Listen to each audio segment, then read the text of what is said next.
With a few quality of life changes, I think this game would be really good if it got a sequel of some kind, hint hint. But we'll save that for another day. That time is approaching.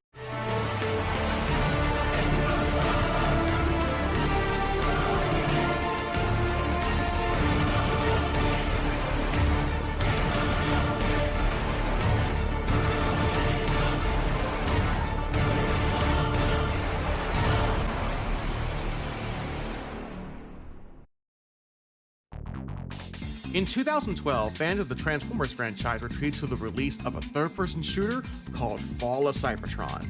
It was a sequel to the highly acclaimed War for Cybertron that told the story of how the Autobots fled their homeworld after the events of the last game. It was released on the PS3, the Xbox 360, and PC, but was eventually re-released on PS4 and Xbox One. The game was once again published by Activision and developed by High Moon Studios. And with this game having turned 10 years old, and with TF Reactivate on the way, and now that there's a chance of Microsoft porting it to Game Pass, it's about time that I delved into and told you what this game is and how it plays. With all that out of the way, hey, my name is Jude, and if you've never heeded the call at the last Prime before, I'm here to tell you what is Transformers Fall Cybertron. So let's get that story out of the way, shall we? We follow Bumblebee throughout the tutorial as he fights his way through the ship, resulting in the Go Boy being shot by the old buckethead himself, Megatron. We then cut to a flashback of about 6 Earth days ago, where Optimus and the rest of the bots are trying to find enough energon to power their ship called the Ark. But since Megatron is the sorest of losers, he launches an attack hoping to finish off the Autobots once and for all. And in their darkest hour, Optimus finds a light in the form of a giant city-sized VTuber named Metroplex, who's been taking lessons from Patrick Star on how to handle his new Megatron toy, it seems. Fighter pilot!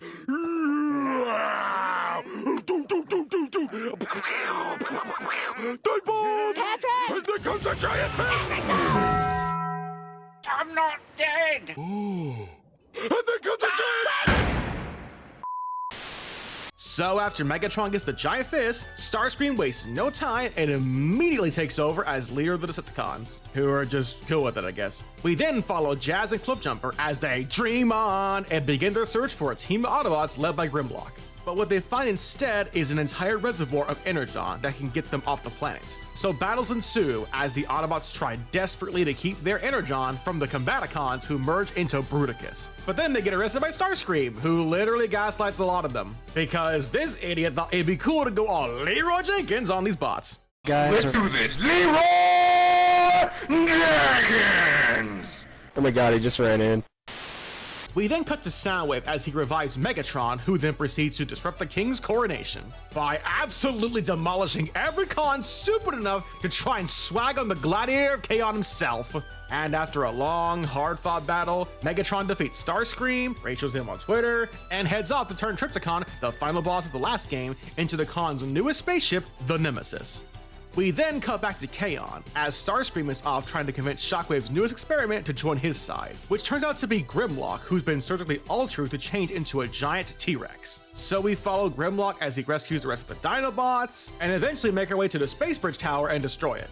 With little choice remaining, Metroplex chooses to sacrifice himself to get the rest of the Autobots off the planet. We lost a good bot that day, everyone. And thus we catch up to the beginning of the game, where we see the battle from multiple perspectives, leading to the final showdown with Optimus and Megatron. And standing here, Optimus realizes that Megatron was just like him, trying to make history. But who's to judge the right from wrong? When their guard is down, they'll both agree that violence breeds violence.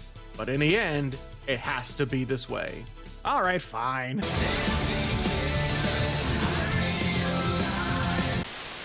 Except no, it doesn't, because no matter which side it comes out on top, the portal begins to collapse on them. The game ends on a cliffhanger as both ships get sucked into the portal, uncertain as to where they will end up. Fall Cybertron's story is simple and straightforward to where you won't be getting lost in where it's going. And even if you didn't play the last game, War for Cybertron, you can still follow along well enough. Though it does help for understanding why some cons hate other bots more than others. Megatron, for example, is furious with Optimus, blaming him for the failure of his plans to make the Cybertron that he envisioned now that their planet's core has shut down. Optimus, on the other hand, is just trying to get off the dying rock. All he wants is to leave, and if that means ordering a city-sized transformer to help them, or drain whatever power the Mad Titan Trypticon has left, then so be it. With its darker tone, character development, and fantastic performances across the board, if you're looking for a good story, look no further. Okay, so now that the story's out of the way, let's go on to the gameplay now, shall we? Fallout Cybertron is a third-person shooter with a single-player campaign. Unlike WFC, there is no co-op, nor are there two separate campaigns, but the trade-off is that you have a single and focused narrative. You'll be playing as both Autobots and Decepticons, with plenty of time to blast them all straight back to Cybertron. Now, for the most part, the gameplay is unchanged. You shoot your guns, go car mode, shoot guns in car mode, etc. But you're also given a few new additions to boot, such as being able to swap your gun from left to right. There's also a dash, a run button, and a singular ability, such as Cliff Jumper and Starscream both having the Cloaker ability, and Jazz and Swindle's grappling hook. Like, it doesn't matter where you fall, this grappling hook is gonna save you. About to fall into a pool of acid? Don't worry, grappling hook will save you. Messed around and found out thousands of feet in the air? Don't worry, grappling hook will save you. Grappling hook! Other characters like Vortex get a shockwave, not that shockwave. Megatron can hover and do a ground slam attack. Soundwave can summon Laserbeak and Rumble. And Bruticus goes burr. Optimus, on the other hand, has one of the most broken moves in the entire game. He can use Metroplex here to rain down death upon Decepticons who need to be taught a lesson. While it may take a while to recharge, trust me, this thing does insane damage. Because they've clearly forgotten that the missile knows where it is at all times. It knows this because it knows where it isn't. In other words, run. Tactical nuke incoming!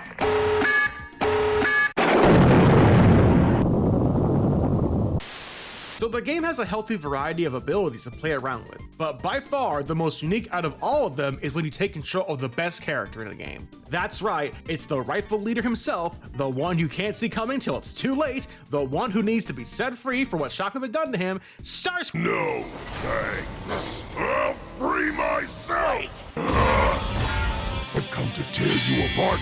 More! Bring more! No one's tougher than me! Hard to think. Grimlock. Gosh diddly dang, Grimlock. Oh, how I absolutely love what they did with the King of Dinosaurs. Okay, can we all agree that Grimlock is just the coolest gosh darn part of this whole game? As if guns weren't good enough, someone at High Moon decided that the game should turn to a freaking hack and slash now. In any other game, changing the gameplay like this would spell disaster. But here's the best part. In this game, it doesn't. Because the player has actually been given a glimpse at this combat style previously in the Bruticus level. Grimlock has a 4-hit combo that slashes and bashes any con in his way, and he can block incoming fire with his shield, perform a shield bash to push back foes. He can also grab cons with the shoot button and throw them like a projectile, which is imperative for long-range enemies that you just can't swat away. Oh, and did I mention he's a command grab? With multiple unique kill animations? His power is truly maximum. Hey, Kakarot. You said your power level was pretty big, right? Uh-huh. Why? Because my power is maximal!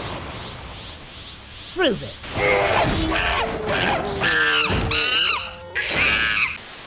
But even that pales in comparison to his ultimate move, Dinosaur Mode.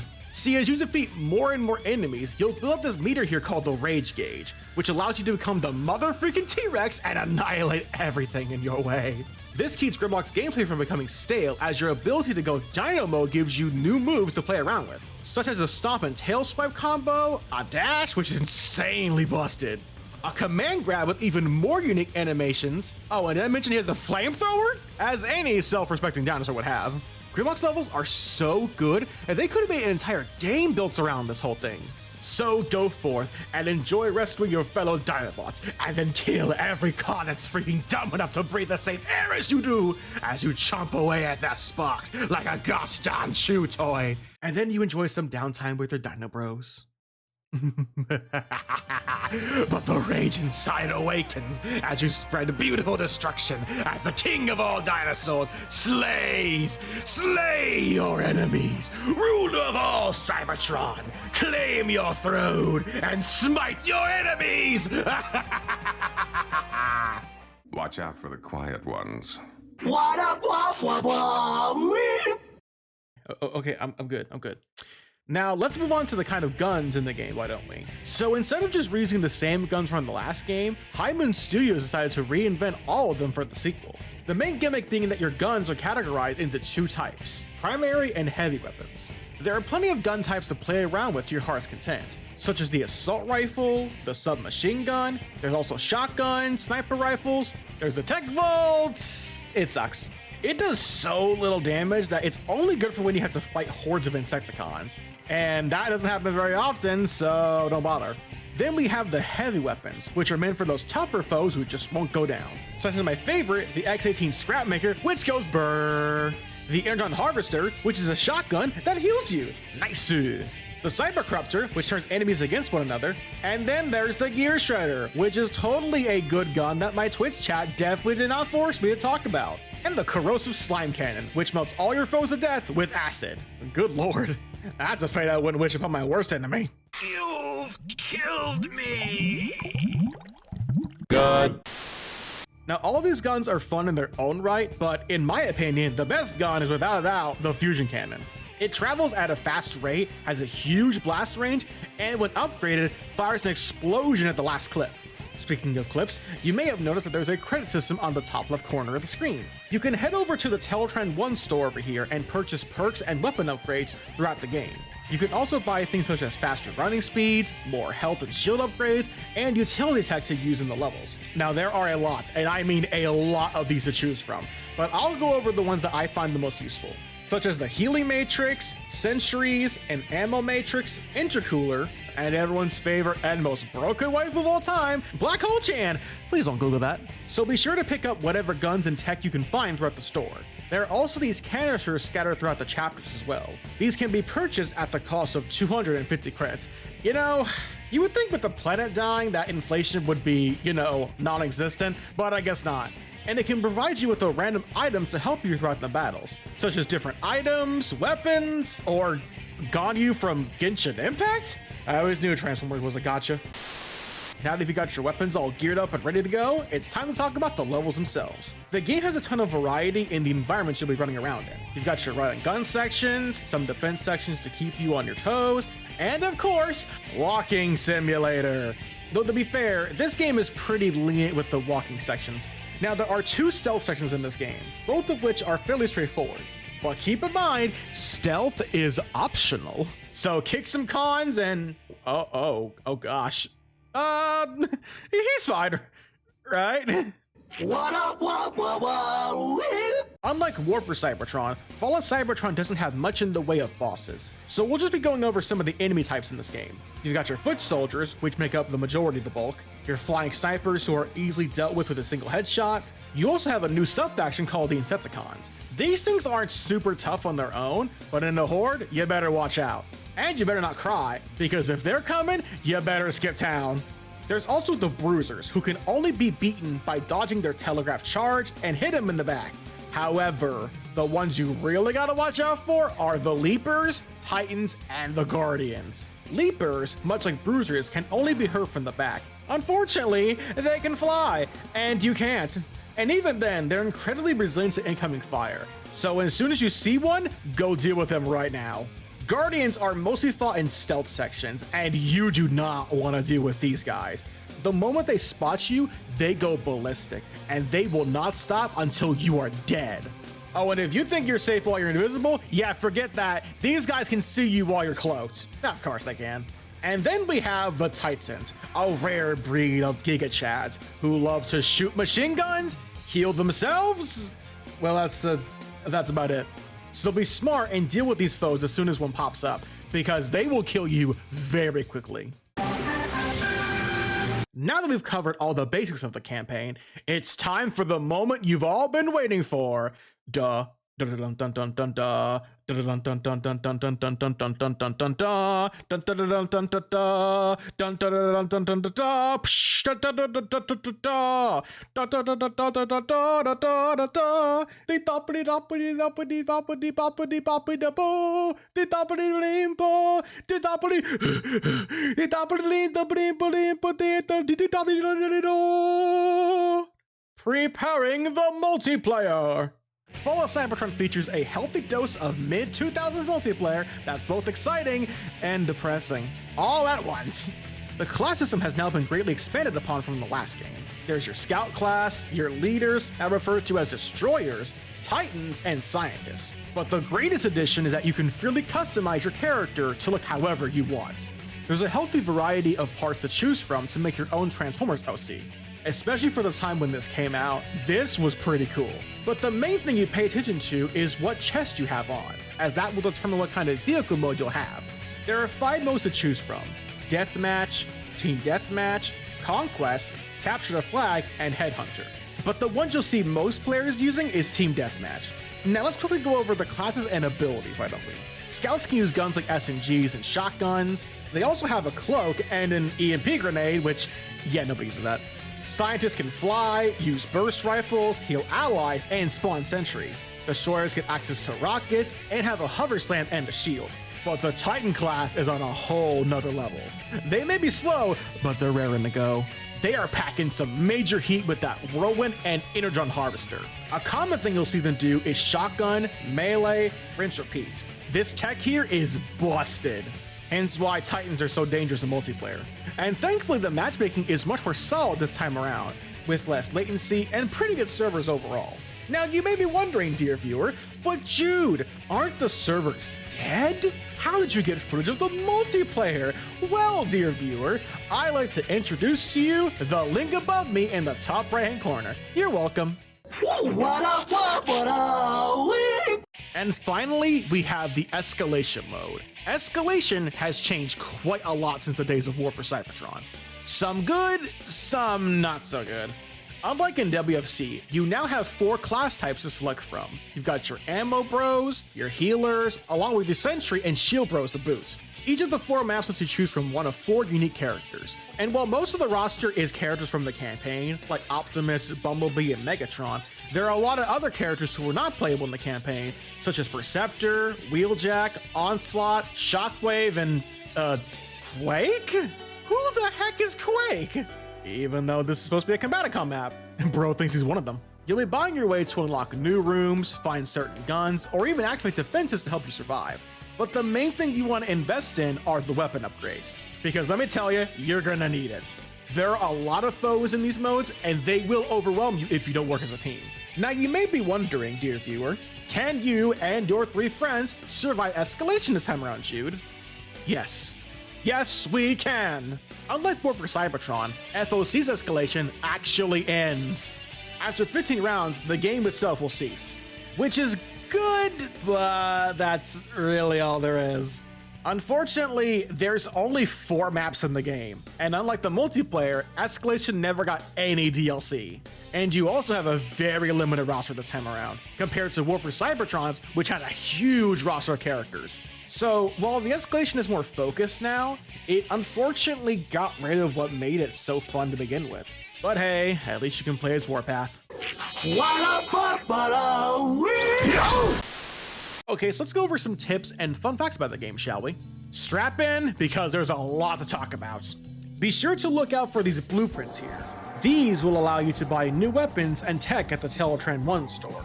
The game has these audio logs scattered all across the levels. Some of them are pretty easy to find, but there are some of these that are scattered in insane areas that you would never think to find. But they give you hints about the level coming up, so be sure to keep an eye out. There are even some that were cut from the game, which goes into further detail on how the war started. In Chapter 11, if you head over to the chair here, this is what happens to Starscream. When I'm back in charge, naps will become law.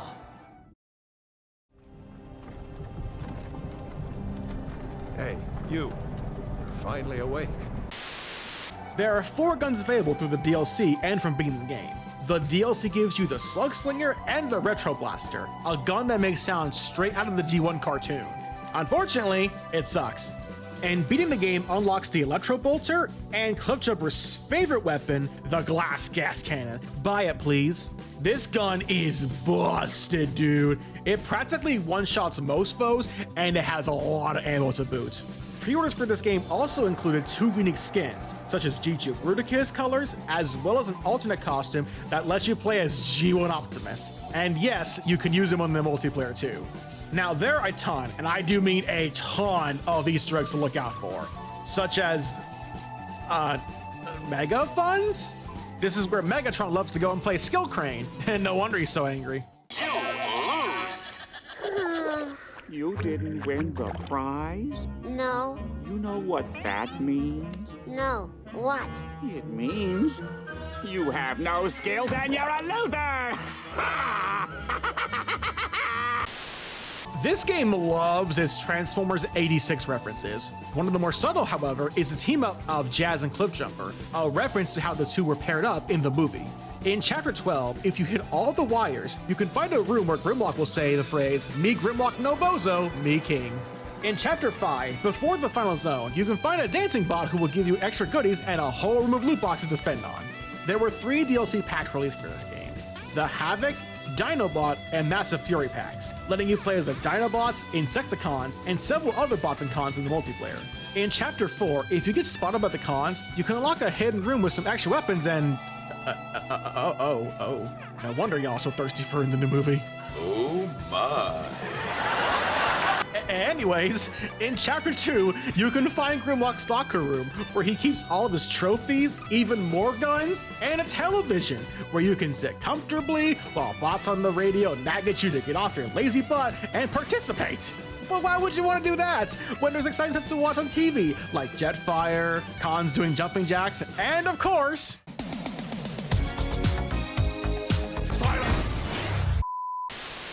So hopefully this video has given you a good idea on what this game is and how it plays. If you wish to purchase this game nowadays, you can't.